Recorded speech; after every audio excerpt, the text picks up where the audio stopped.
नमस्ते, अभिवादन आपका इनोसेंट इन्वेस्टर के इस नए वीडियो में आपके लिए डिस्क्लेमर। उसके बाद बात करेंगे बर्गर किंग की। रिजल्ट आया इनका कल, उसके बाद स्टॉक 4% नीचे खुलता है और नीचे से बहुत ही बेहतरीन रिकवरी होती है।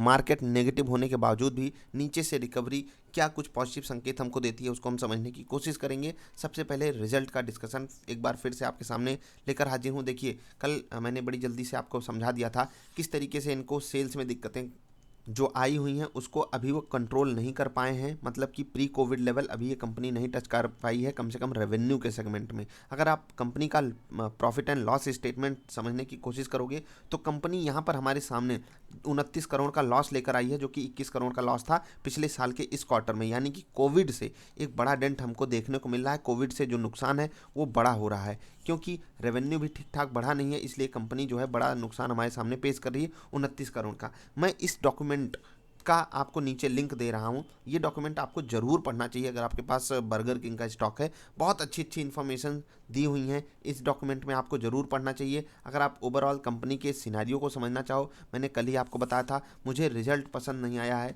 As expectation. मतलब लोग एक्सपेक्टेशन लगा कर बैठे थे कि चलो कम से कम अगर कंपनी प्रॉफिट में नहीं आती है तो अपने लॉसेस को कंट्रोल करेगी। कम से कम मैं देख रहा था 5 से 7 करोड़ का ही लॉस दें इस बार ये, लेकिन अभी भी लॉस जो है वो बड़ा है। कंपनी का खर्चा कंट्रोल में नहीं आया है, प्रॉफिट तो अभी दूर की ही खेती है।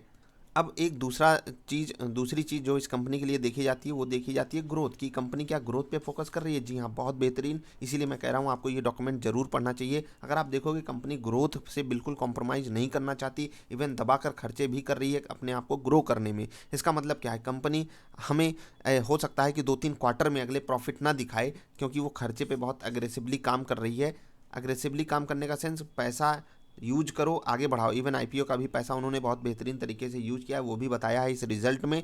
आपको मैं नीचे लिंक दूंगा, वो यूज कीजिएगा। अभी मैं चार्ट पर वापस आता हूँ। अगर आप सिंपली देखोगे आज स्टॉक 148 के आसपास खुला था, वहाँ से अगर आप देखोगे 3% की रिकवरी हो चुकी है। स्टॉक अभी क्लोज टू 1% आसपास नीचे ट्रेड कर रहा है। क्या यहाँ पर हमको बाइंग करनी चाहिए? देखो, मैंने आपसे कहा था मैं आपको रिजल्ट के बाद बताऊंगा कि मैं इस स्टॉक में अपनी पोजीशन बनाता हूँ या नहीं बनाता हूँ। जैसे कि मैंने आपको बताया था पोर्टफोलियो में मैं वेक्टर फूड डाल रहा हूँ, ठीक है। लेकिन बर्गर किंग अभी भी मुझे कॉन्फिडेंस उस तरीके का नहीं है कि ये शॉर्ट टू मीडियम टर्म में मुझे बहुत हाई फ्लक्चुएशन दिखा दें ऊपर के लेवल पे। मैं ये नहीं कह रहा हूँ आपकी कंपनी बुरी है, अभी पोर्टफोलियो में डालने लायक वैल्यूएशन होता है ना, जस्टिफाइड नहीं लगते, ना ही रिजल्ट से लगते हैं, ना ही ओवरऑल सिनारियो जो मार्केट से कंपेरिजन करिए, पीयर से कंपेरिजन कीजिए, कहीं से भी इनका वैल्यूएशन जस्टिफाइड नहीं लगता मुझे। ये कंपनी अभी इस रेट पे मुझे बिल्कुल नहीं पसंद है लॉन्ग टर्म इन्वेस्टिंग के लिए। आप इसको अगर 10-15 साल के बारे में सोच रहे हो तो आप एक बार के लिए डाल दो, कोई तकलीफ नहीं है। लेकिन अगर आप 3 से 5 साल के लिए सोच रहे हो तो मुझे लगता है कि या तो ये स्टॉक एक री रेटिंग कैंडिडेट बनेगा अच्छे रिजल्ट पेश करने के बाद, या फिर इसमें एक करेक्शन आना ड्यू है। नीचे से जो रिकवरी आ रही है वो बिल्कुल बहुत पॉजिटिव साइन होती है किसी भी स्टॉक के लिए कि वो एक एवरेज या बुरे रिजल्ट पे खुले नीचे और रिकवरी आ जाए, ये बहुत पॉजिटिव साइन होती है और हो सकता है कि आपको बहुत बेहतरीन रिटर्न भी दे जाए।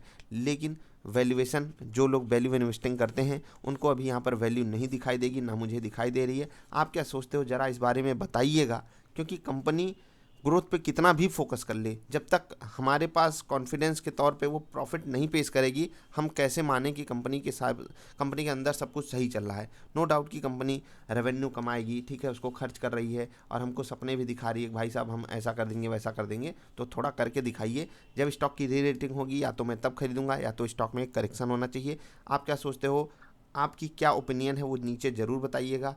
रिज़ल्ट कल मैंने आपको पहले ही समझा दिया था कि रिज़ल्ट अच्छा नहीं है, और ना ही अभी सिचुएशन ऐसी है कि हम इस जैसे स्टॉक में इस वक्त प्रेजेंट सिनारियो में प्रेजेंट वैल्यूएशन पे इन्वेस्टमेंट करें। आप क्या सोचते हो बताइएगा। हम मिलेंगे फिर से। वीडियो पसंद आई तो लाइक कर देना, चैनल पसंद आया तो सब्सक्राइब कर लेना। Bye bye.